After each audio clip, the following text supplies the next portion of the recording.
Let's take a run through problem 7.3a. We're asked to calculate operating cash flow as well as net present value of a project. Your company is considering a 4-year project that involves the purchase of a fixed asset for $2 million. The company will use straight line depreciation, will depreciate the asset to zero over the next 4 years. And the company does not expect to be able to sell the asset once the project is complete. Okay, well, a little bit of math here, right? We have a fixed asset, $2 million. We're going to depreciate to zero over a 4-year project, means it's $500,000 in depreciation per year. Okay, so that's just bubbling around in the back of my mind. The project will generate annual sales of $1.4 million and have annual costs of $750,000. The tax rate is 20%. First, it says compute the OCF of the project. Well, to do it, I want to do one of those pro forma income statements just based on what I've got here. So my sales, and this is just a useful sort of thing to do, $1.4 million. Minus those cash costs, so cost of goods sold, selling and admin expenses, maybe research and development costs. The total of those cash costs is $750,000. So 1.4 minus 750 is 650. That's my EBITDA, my earnings before interest, tax, depreciation, and amortization. We'll take out our depreciation to get EBIT. Our depreciation here, $500,000, we just calculated that. So our EBIT is $150,000. Now again, we do not consider interest in these calculations. We want to evaluate the project on its own merit, taking interest into account. Just, that's not about the project. That's about how we funded the project. So we consider that separately, but in just looking at the project, analyzing the project, don't consider interest. So the only thing left to consider then is taxes, which are 20%. 20% of 150 is 30, landing us with net income from the project of $120,000. There we have a pro forma income statement, but we haven't answered any part of the question. That's a useful thing to do, though. You should do this if you can with the information given to you in your questions. It's good practice to have one of these, and then when you work from one of these, it's easier. So it says, what's the OCF, operating cash flow? Well, we recall OCF, the easiest way to do this, the standard way to do it. Take EBIT, you add depreciation, which is of course included within EBIT, but it doesn't involve cash, and you deduct out taxes. So for us, EBIT is 150. Depreciation, huge number, 500. Taxes are 30. So 150 plus 500, 650 minus 30 is 620. Okay, so 620 is the OCF of the project. If the required rate of return of the project is 9%, what's the net present value? Okay, so let's think about the project on sort of a yearly cash flows basis. So at time zero, year zero, I got to buy a $2 million asset. So as year zero, time zero, oops, not 200,000, $2 million in negative cash flow. Year one, YAR one, I'm just going to Y1. I almost say wrote YAR. Y1, what's my cash flow in year one? It's plus 620. Year two, plus 620, because this is my annual cash flow from this thing. Year three, plus 620. Year four, plus 620. Now, as we contemplate this, other things that would be bubbling in my mind is like, okay, what if I can sell the asset at the end? Well, there'll be some positive cash flows from salvaging that. What if there's a working capital requirement? I got to tie up some short-term inventories or something like that, tie up money in short-term inventory. Well, there'd be a cash flow associated with that. And we'll deal with that in part C. But in part B, There's none of those complications. It's just like you spend $2 million to collect $620 per year for the next 4 years. What's the present value of that? So it says, if the required rate of return is 9%, what's the net present value? All you're going to do is divide by 1.09 to the, how many years are we discounting? In this case, 0 years, 1.09 to the 1, 1.09 to the 2, 1.09 to the 3, and 1.09 to the 4. Oops. Superscript that to 4. So there we go. You would just run those numbers, add those up, and you would get the net present value. Because I have a financial calculator, this will be quicker in the financial calculator, but you should get the same answer if you do it by hand, and this is very doable by hand. I'm going to enter these cash flows into my financial calculator, though.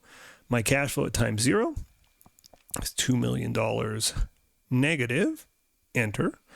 My cash flow at time 1, 620 positive. Enter. And I hit the down arrow and it says, what's the frequency? Well, actually, I can use this. 4. I have 4 $620,000 payments, and that's it. So then I go NPV. My discount rate is 9. I hit the down arrow, NPV, and it's asking me to compute. I hit the compute button, 8626.3, 8626. So the present value of all these payments is positive 8626. Okay, so if you have a positive present value, you should do the project. So this is a project worth doing, right? It's on our list, and we're not going to delete it from our list. The NPV is 8626. Let's do it. Now, again, I could solve it by hand. In fact, when we get to part C, I'll do it in the financial calculator first, but then I'll just show you how to do it by hand. It's not complicated. Okay. Let me just copy this. Well, let's read part C, and then I'll worry about copying it later. Part C says, assume the project requires an initial investment in networking capital. Sorry, I looked at myself all like my finger on my chin. I don't know. Sometimes you catch a glimpse of yourself and you feel like you look weird. I look weird all the time. Assume the project requires an initial investment in networking capital of $200,000 and the fixed asset can be sold for $250 at the end of the project. Compute the cash flows for each year of the project and compute the net present value. Okay. So we've done this cash flows for the 4 years of the project. I'm just going to copy it and move it over here in case I need it again. I don't think I'm going to need it again, but I just want to not lose those numbers because I want to adjust this. So let's look at this project again. And here were the cash flows. I'm going to erase this stuff. Here were the cash flows from the initial version of the question. Now it's just saying we're going to add a couple of wrinkles. So I'll do this in a slightly different color of ink. So it says, assume the project requires an initial investment in networking capital of $200,000. Okay, so we're going to have to pony up $200,000 more money, probably tying it up in inventories or something like this, right? We need $200,000 more, not just to buy the asset, but to invest in something else. Now, if it is that, at the end of the project, we actually get back the $200,000 because I'm not going to have those inventories any longer. My money's not going to be tied up. The project's over.